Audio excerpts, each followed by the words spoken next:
ra đời. Cảm ơn ông trời cho ta kiếp người. Phải sống thế nào để cha đừng buồn, phải sống thế nào để mẹ được vui.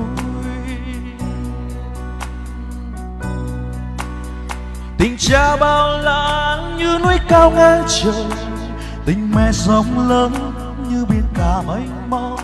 Chỉ mong cho ta lớn khôn lên người, chỉ mong nhìn thấy nụ cười của ta.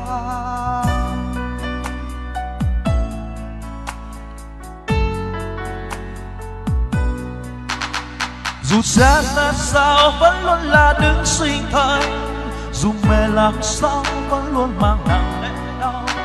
Chỉ một giây thôi nhắm mắt quên cuộc đời, hãy nghĩ suy lại những việc làm của ta. Chỉ một giây thôi nhắm mắt quên tất cả, nghĩ tới cha mẹ vẫn đang đong đầy yêu thương.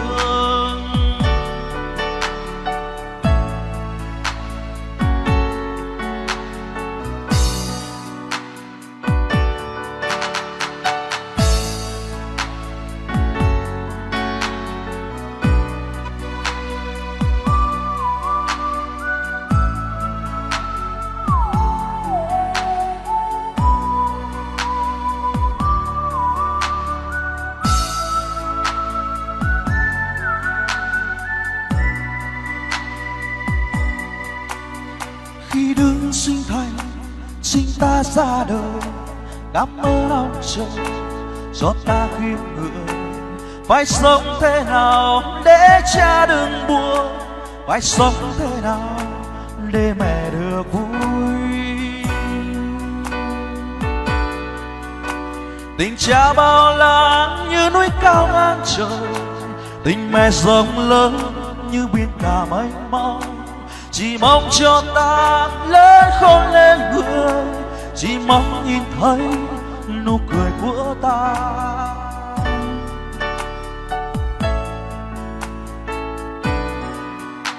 Dù cha ra sao vẫn luôn là đứng sinh thành, dù mẹ làm sao vẫn luôn mang nặng nỗi đau. Chỉ mong cho ta lớn khôn lên người, chỉ mong nhìn thấy nụ cười của ta. Chỉ một giây thôi nhắm mắt quên cuộc đời, hãy nghĩ suy lại những việc làm của ta. Chỉ một giây thôi nhắm mắt quên tất cả, hãy nghĩ suy lại ta tìm mẹ nơi đâu. Chỉ một giây thôi nhắm mắt quên cuộc đời, hãy nghĩ suy lại ta tìm mẹ nơi đâu.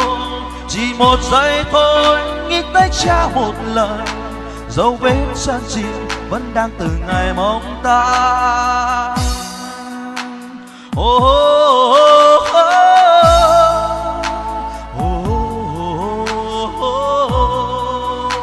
oh, oh.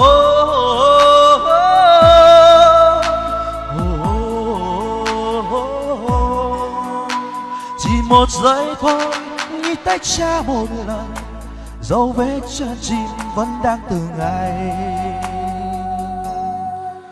mong ta.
Khi đứng sinh thành sinh ta ra đời, cảm ơn ông trời cho ta kiếp người. Phải sống thế nào để cha đừng buồn, phải sống thế nào để mẹ được vui. Tình cha bao la như núi cao ngang trời, tình mẹ rộng lớn như biển cả mênh mông. Chỉ mong cho ta lớn khôn lên người, chỉ mong nhìn thấy nụ cười của ta.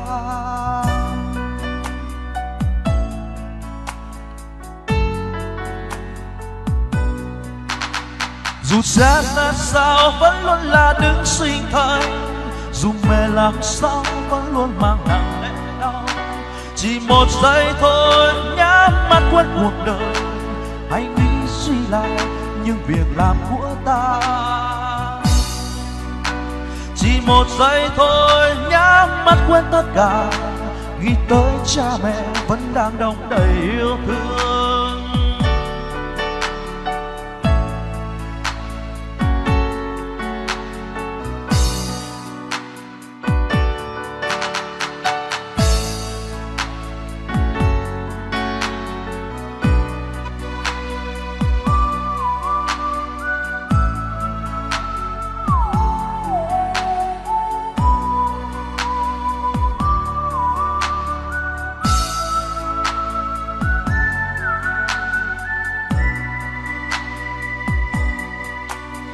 Khi đứng sinh thành sinh ta ra đời, cảm ơn ông trời cho ta kiếp người. Phải sống thế nào để cha đừng buồn, phải sống thế nào để mẹ được vui. Tình cha bao la như núi cao ngang trời, tình mẹ rộng lớn như biển cả mênh mông. Chỉ mong cho ta lớn khôn lên người, chỉ mong nhìn thấy nụ cười của ta.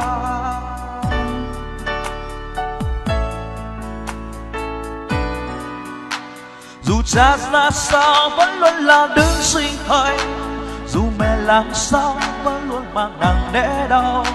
Chỉ mong cho ta lớn khôn lên người, chỉ mong nhìn thấy nụ cười của ta. Chỉ một giây thôi nhắm mắt quên cuộc đời, hãy nghĩ suy lại những việc làm của ta. Chỉ một giây thôi nhắm mắt quên tất cả, hãy nghĩ suy lại ta tìm mẹ nơi đâu. Chỉ một giây thôi nhắm mắt quên cuộc đời, hãy nghĩ suy lại ta tìm mẹ nơi đâu. Chỉ một giây thôi nghĩ tới cha một lời, dấu vết chân chim vẫn đang từng ngày mong ta. Oh, oh, oh, oh, oh, oh,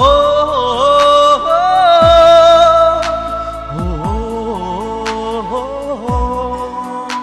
Chỉ một giây thôi nghĩ tới cha một lần, dấu vết chân chim vẫn đang từng ngày